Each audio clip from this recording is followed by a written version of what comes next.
Olá, sejam bem-vindos a mais um As Mitologias do Therion.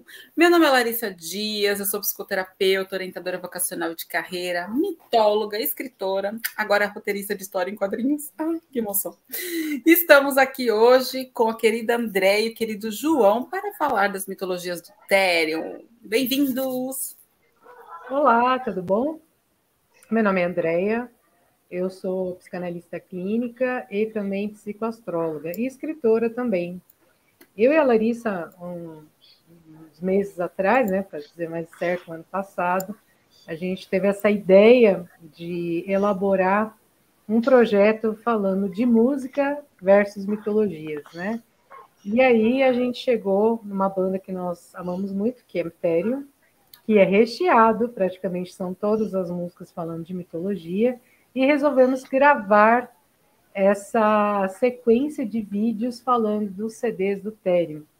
E fazendo um convite, algumas pessoas que são fãs do Therion, e hoje nós temos um fã fixo aqui de Therion, que está participando de praticamente todos os CDs, com exceção de um, que nós tivemos uma mitologia voltada ao cristianismo, mitologia cristã, e ele está aqui participando praticamente de todas, que é o João, que é um conhecido de épocas antigas, daquelas épocas que a gente não quer lembrar. Épocas góticas. Que hoje a gente está numa nova era. E está aqui com a gente fazendo essa ilustre participação e muito boa, inclusive trazendo várias curiosidades sobre a banda Therion. Deixo a palavra agora para o João. Olá, minha gente. É um prazer estar aqui novamente. Meu nome é João Gabriel. Sou fã de Therion há pouco mais de 20 anos, que remete aos primeiros dias dessas épocas anteriores. E trabalho como bancário, sou advogado e é isso. Estamos aqui para jogar um pouco de luz sobre essas diversas mitologias, esses diversos assuntos que são infindáveis. Beleza! E para quem não conhece o Therion, já nos apresentamos, agora vamos apresentar a banda. É uma banda sueca de metal sinfônico, fundada em 1987, com Christopher Johnson aí, capitaneando todo mundo, Ele é o principal integrante. E ela aborda mitologias diversas, de tudo que você puder imaginar, gente. E fala de ocultismo, magia e antigas tradições. É uma banda incrível, com diversos cantores convidados, maravilhosa. E também quem escreve as letrinhas do Therion é o Thomas Carlson, que é um ocultista e escritor sueco, doutor em História das Religiões, e em 1989 ele fundou a Ordem Dragon Rouge. Ele também é escritor, como eu falei, e tem alguns livros que a gente já mostrou aqui, porque tinha tudo a ver com as letras, Hoje a gente não vai mostrar, porque são outras letras. E é isso, Vamos falar de um CD muito legal hoje, que é o Lemúria, que foi lançado em 2004, parceirinho aí do Sirius B, que a gente fez já uma gravação deles, Quem tiver curiosidade, procura lá. E aí, João, o que você tem para dizer sobre esse CD maravilhoso? Uhul! O meu é o duplo, tá, gente? Tem 2 capas. Do João é... Essa é a primeira prensagem nacional, que o encarte ele é colado na capa.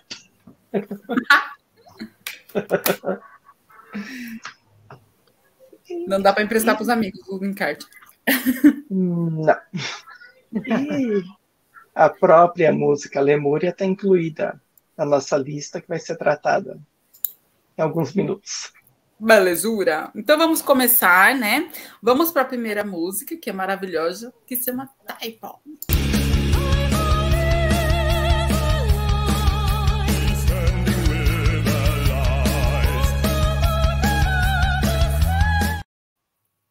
Bom, gente, Typhon, quer dizer Tifon ou Tifão, Quem que foi esse ser, Ele era um personagem da mitologia grega, era filho de Gaia, que era a deusa da terra, e de Tártaro, que tinha essa ligação com o caos. era uma espécie de dragão gigante, uma serpente, né? A gente vai descrever um pouquinho melhor para vocês, né? Ele era pai dos ventos fortes e violentos, e ele, em algum momento, aí foi o rival de Zeus. A primeira batalha ele perdeu, ele ganhou, e a segunda ele perdeu, né? Então, tchau, tchau, foi eliminado aí por Zeus, digamos assim. Só que Typhon era pai da Hidra de Lerna, né? Que era essa esfinge que Hércules teve que enfrentar em algum momento aí, e do leão de Nemeia, que Hércules também enfrentou, e de Cérbero, que era o cão infernal, que Hércules também enfrentou, né? Ou seja, ele foi pai de todos os monstros que Hércules teve que enfrentar aí ao longo da vida, praticamente, né? Ele era um ser que cuspia fogo e correntes, né? Vamos tentar imaginar a imagem de Typhon, por favor, tá? Ele tinha 30 dragões em cada ombro, ok? E era um ser alado.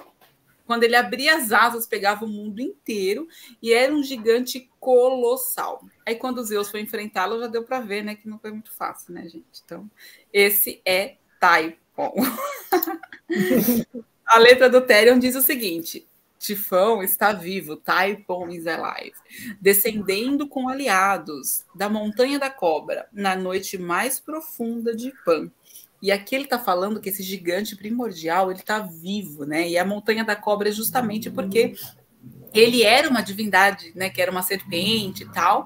E a noite mais profunda de Pan. Pan é o deus da floresta. Pan quer dizer, né, medo e tal. E eu acho que essa capacidade da floresta escura, profunda, né, traz aí essa imagem desses monstros primordiais.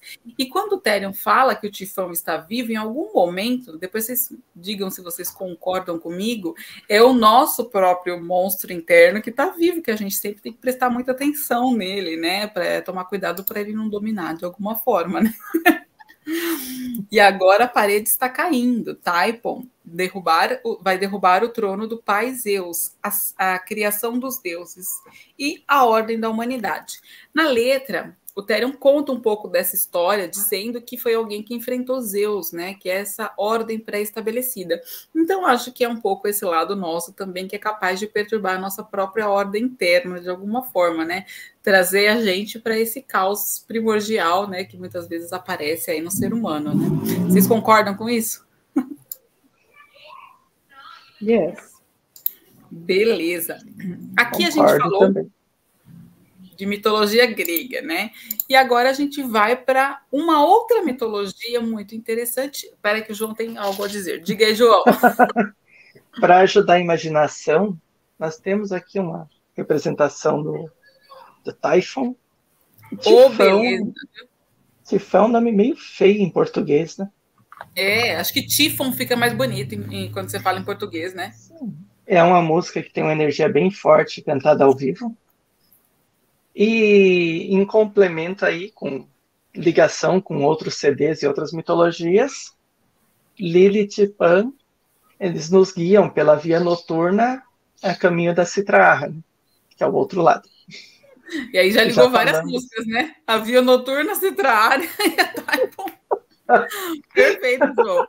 Mas é isso mesmo, porque quando você fala de mitologia comparada, você está comparando mitologias que trazem o mesmo assunto. E a serpente do caos, que é representada aqui por Tifon, ela aparece em várias mitologias. A gente falou, né, no vídeo anterior lá sobre Tiamat, que é a serpente do caos da mitologia da Suméria. Então é bem isso mesmo, né? Perfeito, João. Agora vamos para Lemúria.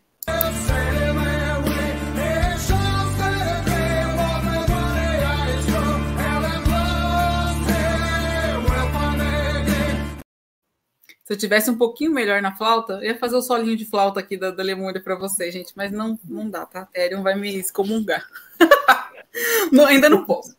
Mas, gente, é uma música linda, como vocês puderam ver. Lemúria é uma das músicas que eu acho difícil alguém falar, não gosto. Nunca ouvi essa música do Therion, né? Todo mundo que gosta de Therion tem um amor muito grande por Lemúria, né? Pelo menos eu tenho também. E Lemúria, gente, para quem também não sabe, é uma terra mística, né? Na verdade, ela não é uma terra, um continente que dizem que afundou no Oceano Índico. Então, ela é essa terra que ninguém sabe se existiu ou não. Vários indícios dizem que sim, né? Mas, ao mesmo tempo, é uma terra que ninguém nunca viu e que se acreditam ter muitos mistérios lá, né? Alguém quer comentar alguma coisa de Lemúria antes que a gente vá para a letra? Bom, dizem alguns místicos, né, para não confundir com os estudiosos, que eles têm opiniões divergentes entre eles, que Lemúria era uma ponte de terra que ligava os continentes, e que parte de Lemúria seria hoje representada pela Austrália e pelas ilhas Filipinas ali. Mas só para localizar melhor, né? Perfeito. Isso é mitologicamente, porque cientificamente existem opiniões contrárias. Sempre tem, né? Mas vamos ver o que o Therion nos fala de Lemúria. Capitão, você encontrou a terra de Mu, Eldorado para os marinheiros, ou você afundou em sonhos e perdeu seu navio na Sinfonia das Sereias, né? Aqui ele está falando, né, dessa viagem que é feita pelo mar e todos os mistérios que o mar traz. A terra de Mu também é uma terra mítica, assim como Eldorado, né, que é a cidade do ouro. E aqui ele fala, você afundou nos seus sonhos e perdeu seu navio na Sinfonia das Sereias, porque a sereia tem esse canto, né? Para quem não conhece aí a mitologia das sereias, ela é capaz de encantar os marinheiros com o canto, mas ela leva eles para a morte no fundo do mar, dos oceanos, né? E não é só as sereias que têm essa mitologia, né? Existem vários seres, mulheres, né? Metade mulher, metade peixe, em várias mitologias, inclusive na brasileira, que levam os homens para o fundo dos rios, do mar e nunca mais devolve, né? E aqui fala desse encanto que é trazido através desse canto da sereia. O canto da sereia pode ser uma analogia para se falar de uma mentira também, né? De uma coisa extremamente que não existe, um conceito que não existe, como pode ser o caso de Lemúria. Eu acho que Therion faz um tipo de questionamento aqui, será que, né? Será que é real? Será que não é? Mas, ao mesmo tempo, é uma terra muito misteriosa que, né, coube aí bem nessa música deliciosa de se ouvir. E depois ele fala, você se atreve a entrar no navio? Ouço chamado abaixo de um mundo subaquático. A terra de Mu está perto das estrelas. Nos braços do mar você viverá hipnotizado, né?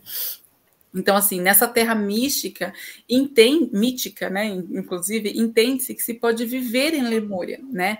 Tem alguns relatos que dizem que quando você pode ser levado para Lemúria e ter uma vida lá, né? E a terra de Mu está perto das estrelas, é que toda terra mítica, ela tem sempre uma informação de constelação que vai te guiar até essa terra para que você possa encontrar. Pensa, a terra está afundada, não tem um ponto no mar que você consiga determinar. Então, é uma coordenada através das estrelas, digamos assim, para que você possa encontrar essa terra muito mística, né? E essa é Lemúria, gente. Então, como a gente falou, é uma terra aí perdida, né? Que o Therion trouxe, óbvio, como muitas das informações que ele traz nas músicas. Agora, vamos sair de Lemúria, que é essa terra que fica perto da Austrália, né? E vamos lá para... Opa, não vamos não. Fala aí, João. Só antes, acho que é interessante um paralelo, né? Que 70% do planeta é formado por água. E, gente, olhando o mapa mundi, assim, tem tanto espaço ali no Oceano Pacífico que é água, não tem nada. Será que algum dia existiu terra ali? Será que algum dia realmente existiu Lemúria, Mu, Atlântida? Que dizem, né, que ela foi fundada, né? A Terra foi afundada, né? Atlântica.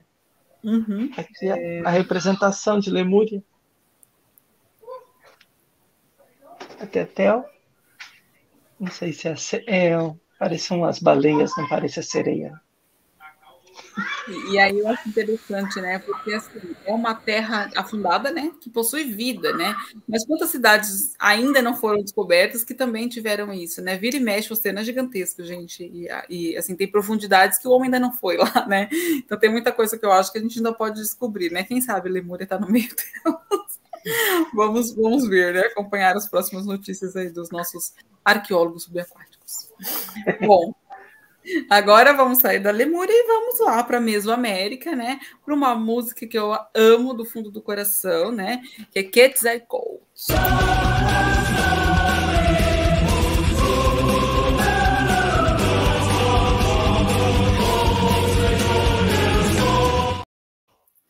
Bom, gente, essa é uma música que eu amo e eu gosto muito, porque quando a gente fala dessa divindade específica, a gente está falando de uma divindade da Mesoamérica que aparece tanto na mitologia asteca quanto na mitologia maia, né? Logo que a gente foi gravar o vídeo, eu falei, eu tenho que estudar essa parte aí que eu dou uma confundida, né? Mas eu dou uma confundida porque a divindade aparece nas duas mitologias, então não estou tão errado. Mas é legal, porque na mitologia asteca ela aparece antes, né? E na maia ela aparece um pouco depois. Eu achei isso bem, bem interessante, bem simbólico. Mas quem é, né? Quetzalcóatl, difícil de falar, né? Todos os nomes dessas divindades astecas têm um probleminha assim para a gente falar, né? Difícil. É muita consoante junto. Não rola, né? Mas ela é uma serpente emplumada, né? E na mitologia, ela vive na mitologia asteca e maia, como eu falei, mas ela é o grande criador, né? É um deus que está ligado ao deus dos ventos e ela também é a estrela da manhã. Tem uma banda muito legal que chama Nostra Morte, né? Que ela tem uma música que ela fala, né? É o Caminho do Jaguar, que chama a música, né? Caminho do Jaguar. E eles cantam em espanhol. E ela fala que a serpente emplumada luta com o guerreiro jaguar, né? Em alguns mitos, tal. Eu acho bem interessante isso. Mas ela é essa divindade que está, inclusive, exposta em vários templos, né? Maias, no caso, e é muito legal, porque ela é bem, bem bonita, assim, ela parece uma serpente meio dragão, é muito interessante essa divindade, né?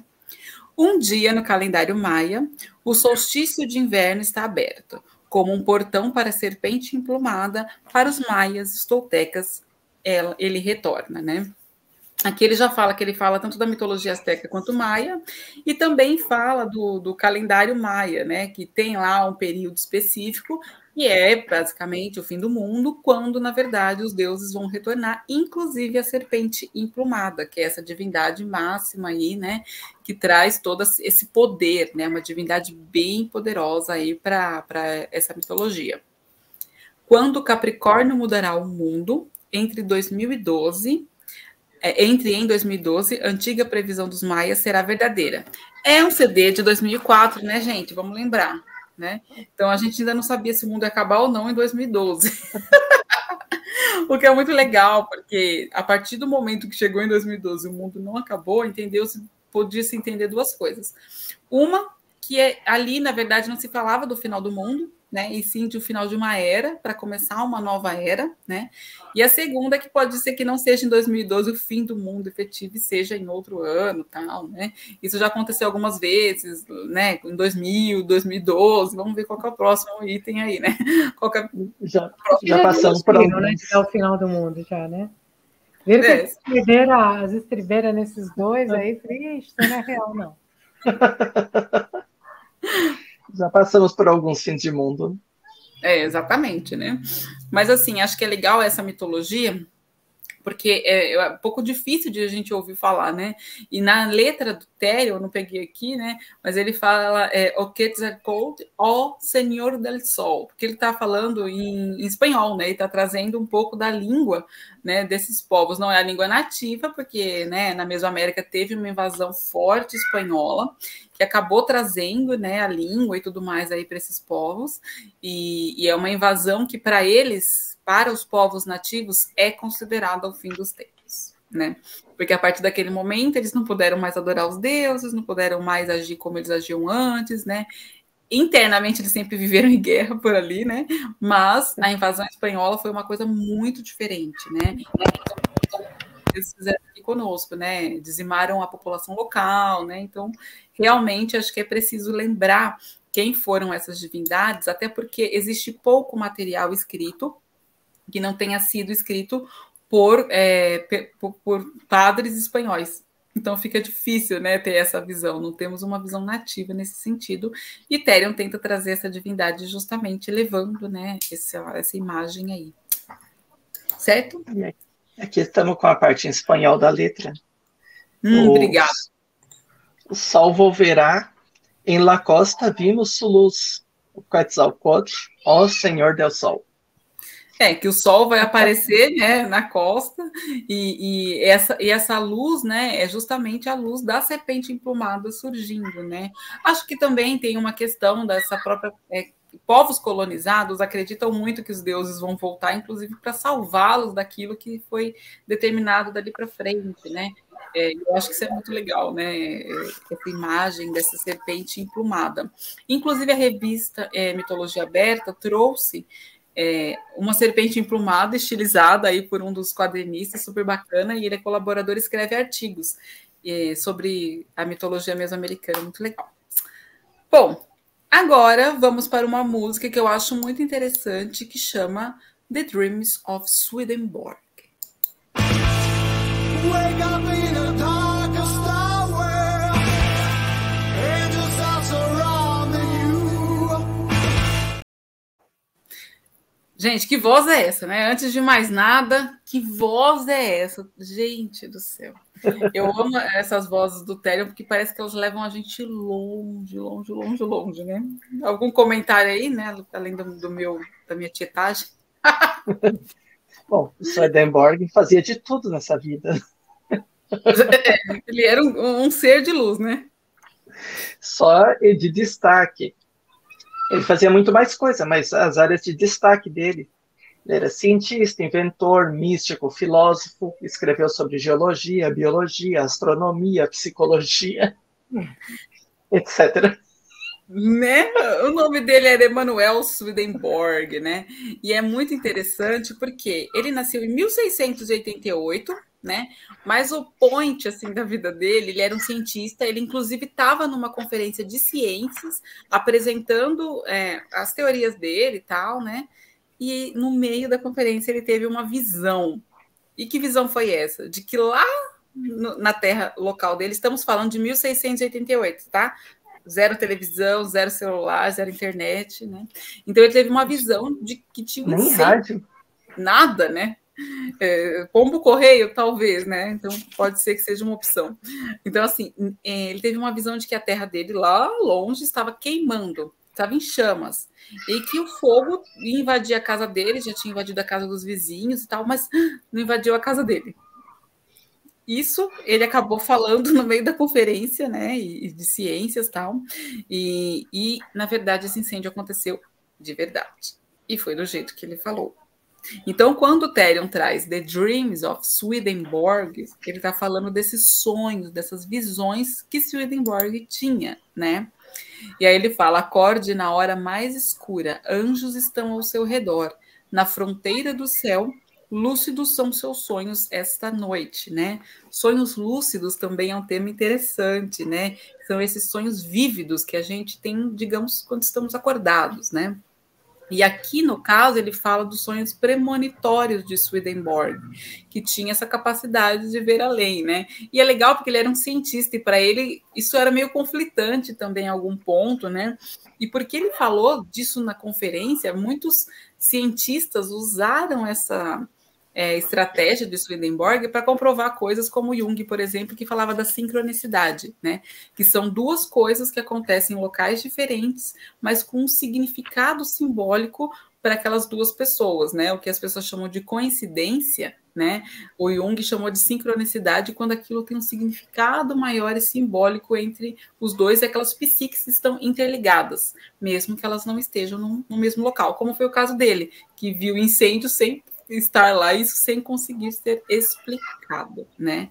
Então, acho que é bem interessante aí os sonhos lúcidos de Swedenborg. Sonhos lúcidos e visão astral nos sonhos de Swedenborg, cada parte do universo corresponde ao mundo. Aqui eu acho muito legal, porque ele traz uma visão de micro e de macrocosmo, né? Aquilo que a gente vive no nosso dia a dia, nas nossas questões, ela se reflete no mundo.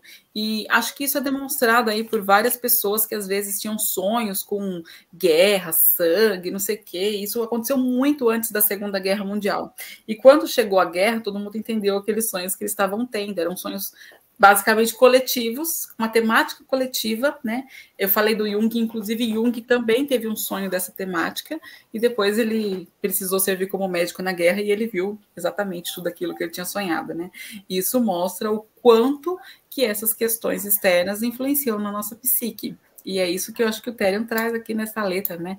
Falando dos sonhos de Swedenborg como se fossem essa verdade, né, que ele captou do macrocosmo ali no microcosmo dele, certo? Mais alguma questão aí? Como isso aconteceu nos meados de 1600, né?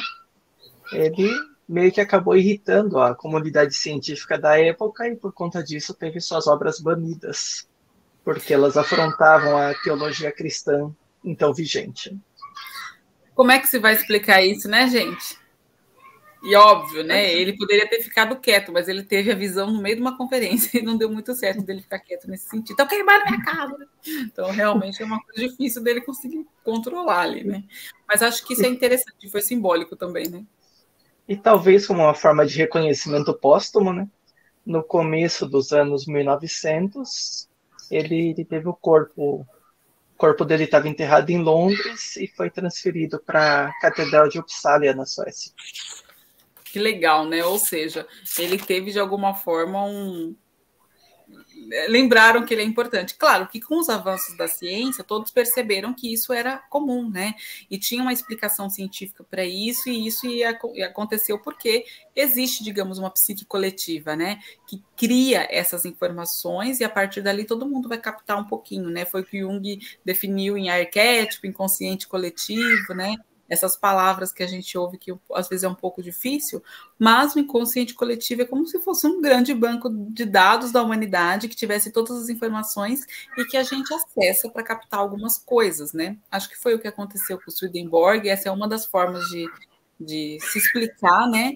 Mas foi uma coisa bem marcante aí que o Therion trouxe na letra por conta disso, certo?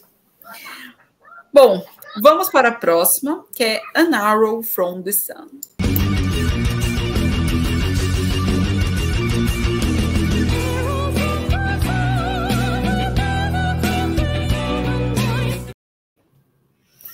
Bom, gente, An Arrow from the Sun é uma flecha do sol, né?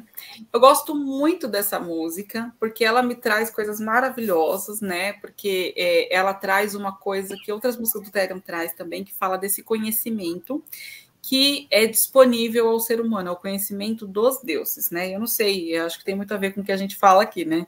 O conhecimento dos deuses que aparece através dos mitos e que a gente pode acessar através dessas histórias antigas e tal, para que isso alimente mesmo a nossa vida e a nossa alma, né?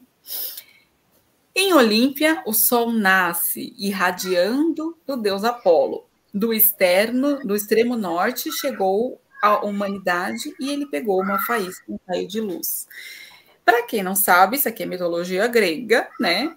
Os olimpianos são os deuses gregos que moravam lá no Monte Olimpo, e um deles era o deus Apolo. O deus Apolo era o deus do sol, o deus da música, da sabedoria, da lucidez, do brilho, né? Ele tinha muitos atributos aí. Apolo era um deus extremamente brilhante, solar, né? Lindo, né? Então, assim, Apolo tem os atributos.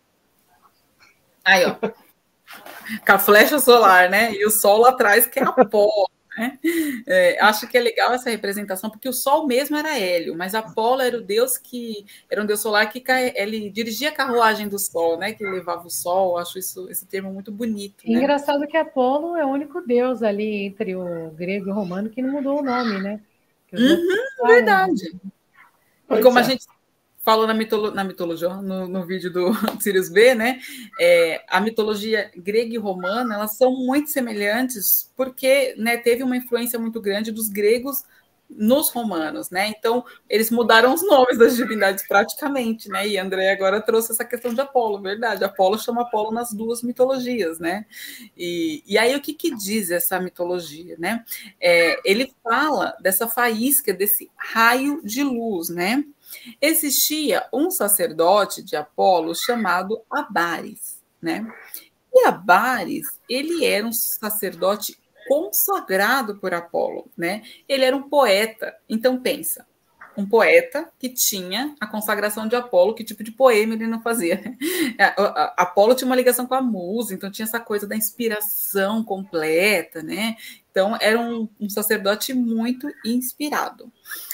E aí, na outra parte da música, diz: flechas do sol, elas penetram na mente humana. Sofia nasce quando pegamos uma dessas flechas. Flechas do sol queimam a alma e nos fazem ver aquele que pegou a centelha, Abares, ei vai. né? Aqui Abares é esse ser que eu falei para vocês. E por que ele pegou a centelha? Porque Apolo presenteou ele com uma flecha de ouro, que é essa que o João mostrou que ele estava segurando aí. E qual que era o que ele podia fazer com aquilo? Ela tinha a capacidade de transportar ele pelos ares. E não é exatamente isso que o conhecimento faz com a gente, tira a gente de uma realidade e leva para outra, né? E aqui ele fala, Sofia nasce quando pegamos uma dessas flechas, um desses, né? Porque Sofia é a sabedoria da alma humana, e ela nasce quando a gente capta do sol, capta da nossa... para a nossa consciência, essa flecha que vai direcionar o nosso conhecimento, que vai direcionar as nossas atitudes, né? Eu acho essa música extremamente linda por conta disso. Ela fala que todo ser humano é capaz de ter uma flecha do sol e que só a partir dessa flecha que ele vai conseguir, de fato, né, adquirir sabedoria. Né? Acho que esses vídeos são todos para a gente pegar umas flechinhas do sol, né, gente? E a Baris... iluminando. E a Baris também aparece no CD Gothic Cabala. Ah, é verdade, falamos dele, né? Que aí tem Eivar, que são os guerreiros, né? Exatamente. E aqui o Therion faz aquela mistura boa que a gente fala, né? Mas que é muito legal. Abaris Eivar, né? É justamente esse guerreiro que traz essa... guerreiro não, né? Sacerdote aqui no caso, que traz essa flecha do sol, né? Muito lindo. Eu gosto muito dessa música porque ela tem um tom lírico, ela vai levando a gente. Não sei se vocês também percebem isso. A gente vai indo embora, assim, voando com o sol mesmo. O instrumental dela é muito lindo mesmo. Gente, sempre ouçam CDs do Therion que a gente indica, porque vale muito a pena, tá? É uma banda incrível, tá? Então vamos lá. Depois que a gente falou das flechas solares, a gente vai falar de uma outra música que chama Abraxas.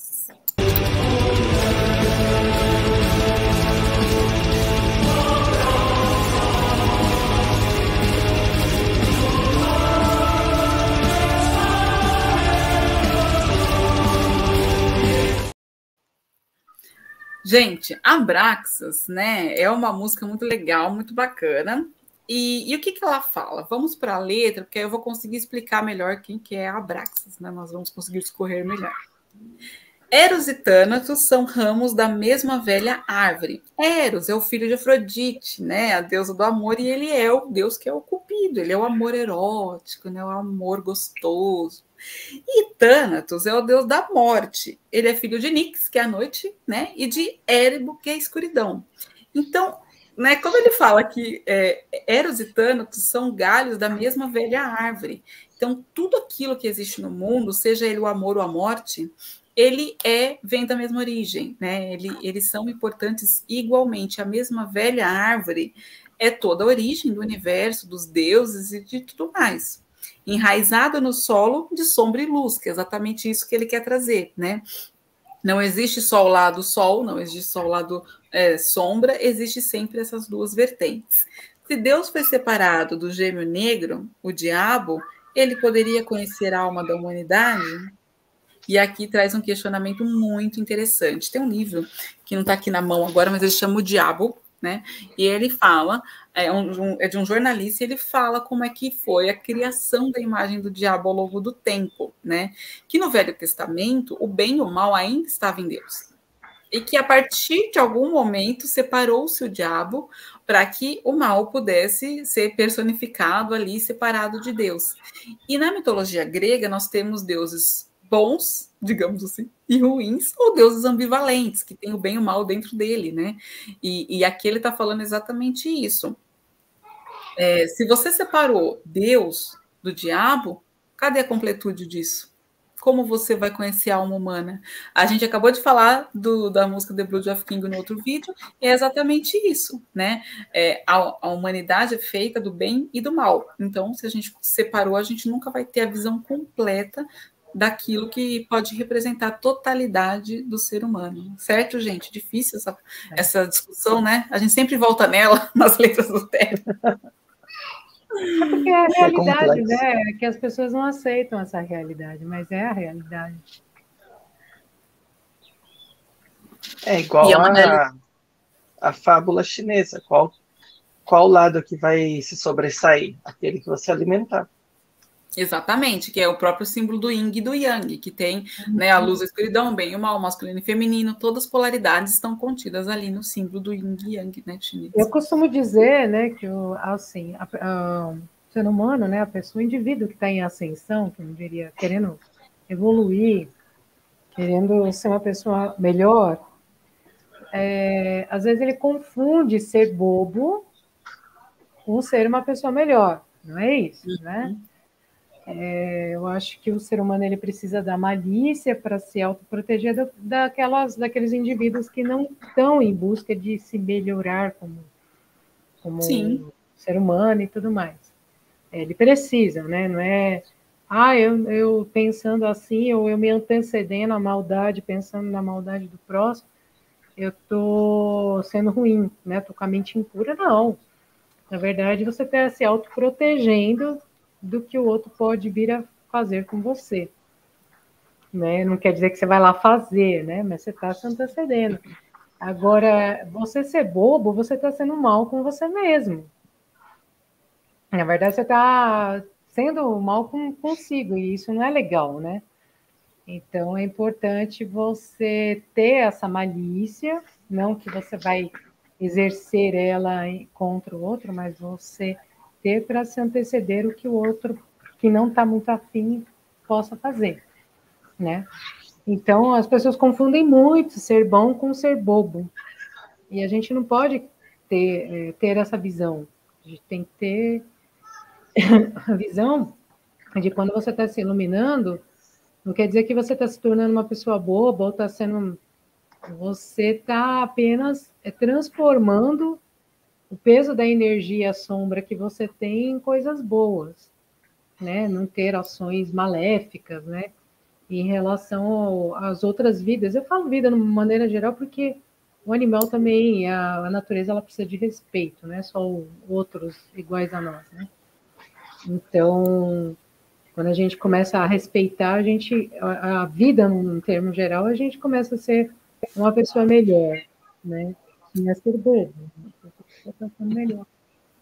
Até porque se a gente for pensar no movimento de defesa, ele precisa ser sempre muito parecido com o de ataque, né? A energia não pode ser boazinha, né? Não dá para ser cordeiro nesse momento, é necessário você ter uma energia de lobo mesmo. Então, óbvio, tem que pensar como o outro, na verdade, pensar, gente, não é fazer. Pensar com o outro para se anteceder ao que ele pode fazer com você, né? Não quer dizer que você vai lá fazer, né? Só isso não é ser ruim, né? Eu vou dar um exemplo assim, fazendo um adendo nessa história, né? Porque muita gente confunde, muita gente mistura. No meu TCC eu escrevi sobre psicopatia, né? A psicopatia cotidiana, que todo mundo confunde, acho que só psicopata é aqueles que vai lá e matam e pronto. Não, existem no dia a dia os psicopatas mesmo, né, que a gente convive, né, diariamente, por aí, tá? E que a gente nem imagina que são. E a gente precisa, às vezes, pensar como um para anteceder a essas ações que esses psicopatas podem vir a ter em relação a você.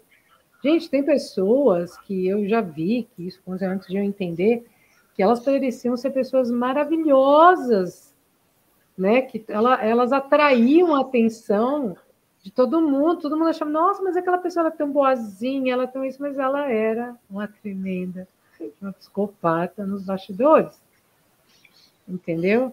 E aí, quando a máscara caía, a pessoa ficava histérica e ela te maledizia para o resto das outras do ciclo, né, social ali, porque a máscara dela caiu com você entendeu?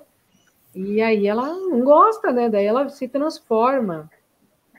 E é muito complexo. Na época eu não entendia direito, eu fiquei muito mal com isso tudo. E aí depois eu comecei a entender, quando eu entendi isso na psicanálise, né? E hoje eu tomo muito cuidado com as pessoas que eu trago na minha vida. Às vezes a gente erra. Não vou dizer que não, a gente erra, às vezes a gente acaba, até pela empatia que a gente tem com o outro e tudo mais, a gente, o olhar, né, analítico, às vezes falha, mas é muito bom quando a gente tem essa definição assim para manter um pouco a distância nesse perfil, né, de pessoas. Então, E cada os erro. problemas diminuem, né, que você tem, né, com pessoas. No caso, começa a Sim. diminuir à medida que você é cauteloso e também criterioso nos aspectos de pessoas que você deixa entrar na tua vida. Sim. E cada erro traz novos aprendizados. Exatamente. Exatamente. E falando dessa questão que a Andrea está trazendo, também do bem e do mal, achei muito interessante, que é exatamente na vida prática, né? Aqui a gente está falando de abraxas. E abraxas digamos, essas abraxas, né? Que são 7 letras, e cada letra representa um planeta na gnose. E o que isso quer dizer? Que abraxas é aquela energia que está contida antes da separação de Deus e do diabo. Ele é uma divindade, digamos assim, que ele é una. Ele tem tudo isso dentro de si, né? Um ser abraxo sabe se defender do mal e sabe ser bondoso, né? E sabe usar o mal quando precisa também. Então, essa completude de abraxas é o que Therion traz nessa letra, né? Falando exatamente isso. A segunda parte da letra me chamou muito a atenção e me trouxe uma revelação que eu não tinha, mas eu vou contar aqui para vocês. Escuridão e luz, sermões e mortos, plenitude vazia. Abraxa, suas palavras são um enigma a ser resolvido. Você carrega a marca de Caim e você está lutando como um pássaro.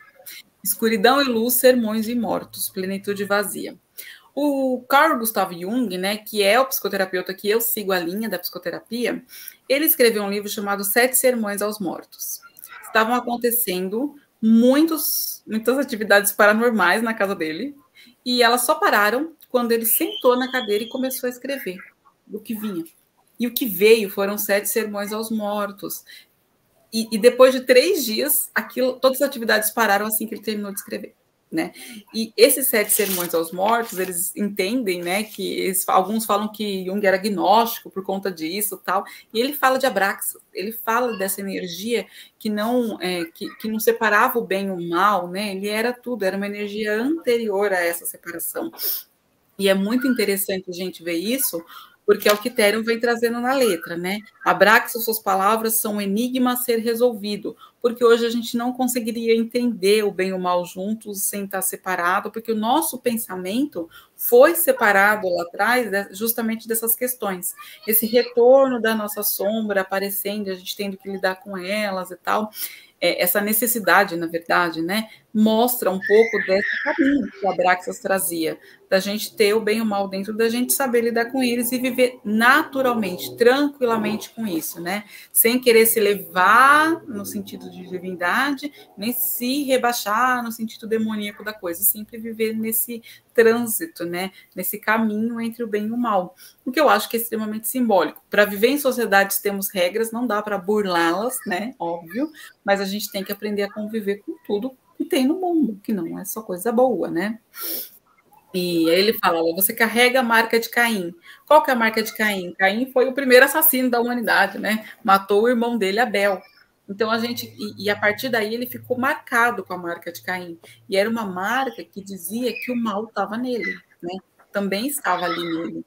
E todos nós carregamos a marca de Caim, todos nós somos descendentes de Caim, segundo a Bíblia, né? E você está lutando com um pássaro. Então, assim, o pássaro, ele não tem essas defesas, né? Teoricamente, se a gente for pensar no passarinho, né? Gavião e águia, o negócio é outro, aves de rapina de forma geral. Mas aqui falando que se a gente carrega essa marca, a gente não pode lutar com um pássaro, a gente tem que lutar com todas as armas que a gente tem.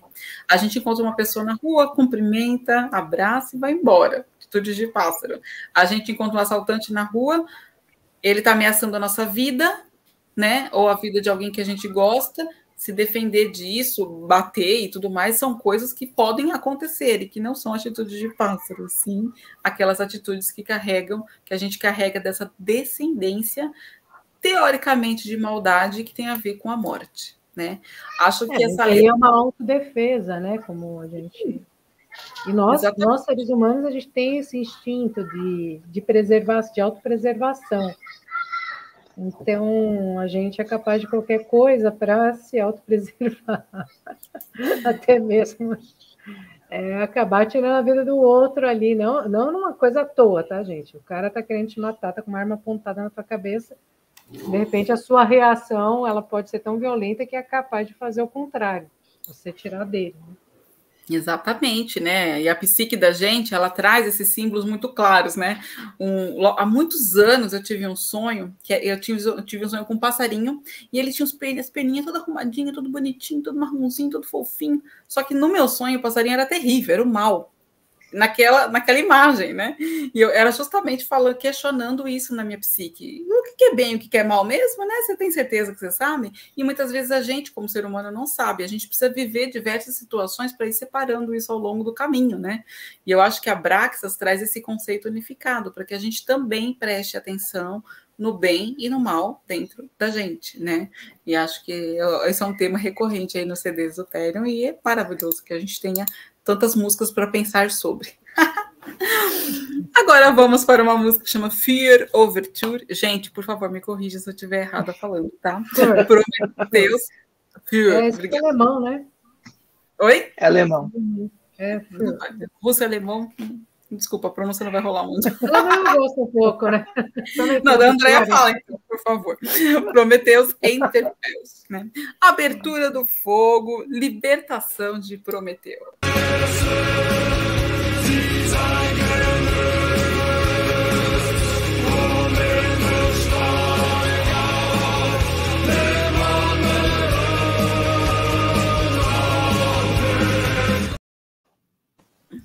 Bom, gente, estamos falando do mito grego de Prometeu, ok? E alguém quer contar o mito? Alguém quer trazer alguma questão? É um mito muito interessante que traz também informações aí sobre a origem de algumas questões da humanidade. Eu posso mandar bala, vocês que sabem. Começa que ele é um dos titãs primordiais, né, defensor da humanidade, e foi ele quem deu o fogo para os portais. Até aqui no... Isso aí, gente. Então vamos lá, né? Porque Prometeu tem toda essa questão, né? Ele foi, como o nosso amigo João falou, um titã, né? E para quem não sabe, os titãs eles eram bem mais antigos do que os deuses, né? Do Olimpo, tal. E em algum momento eles reinavam ali, né? Só que o fogo pertencia única e exclusivamente aos deuses, né? Isso não era dos humanos.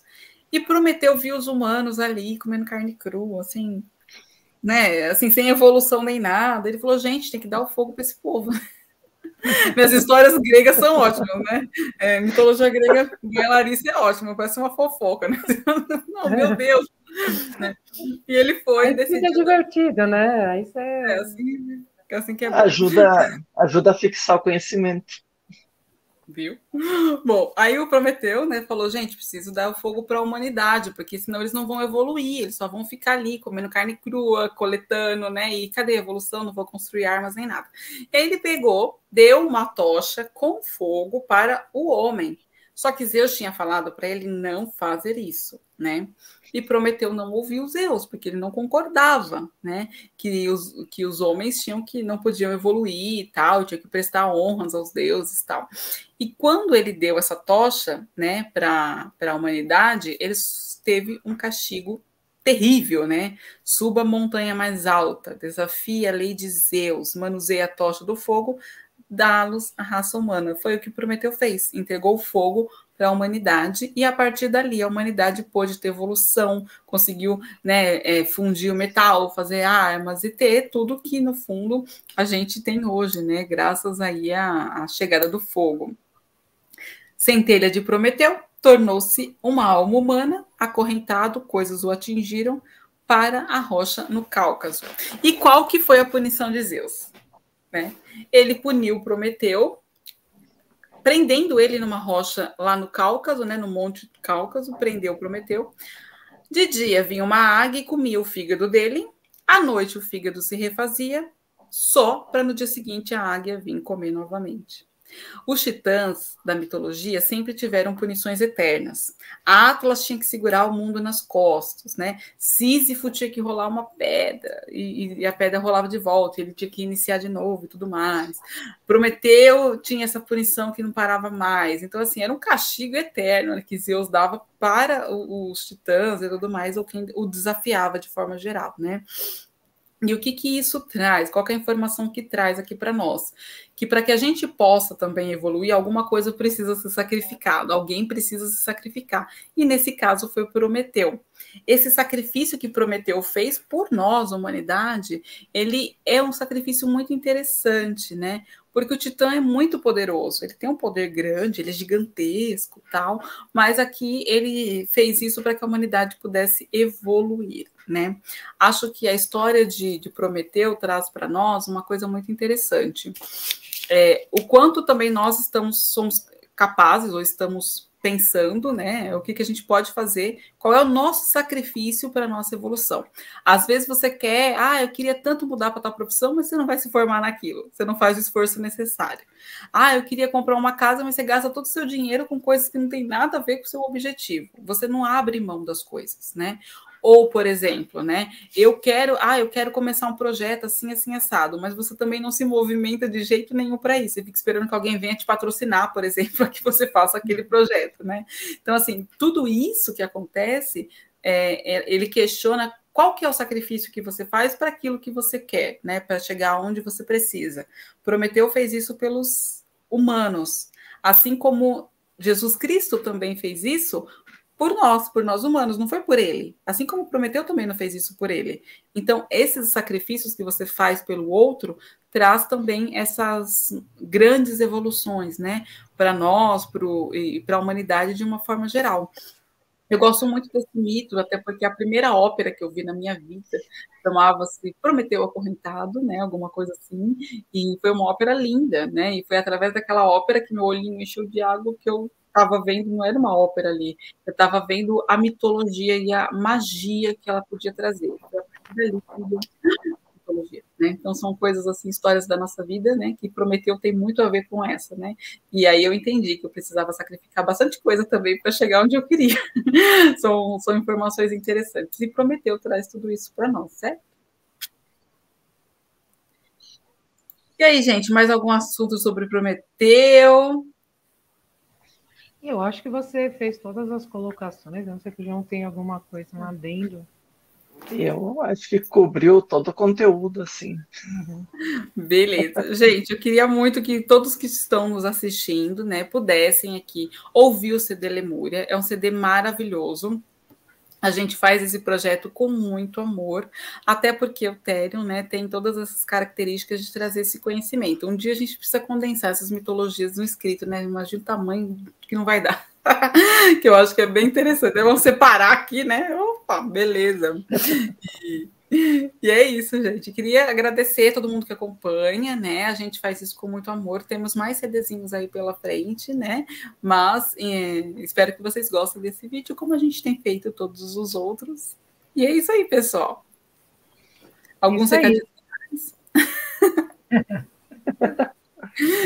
Então é isso. Até a próxima nas mais mitologias do Therion. Até mais. Tchau. Tchau, tchau.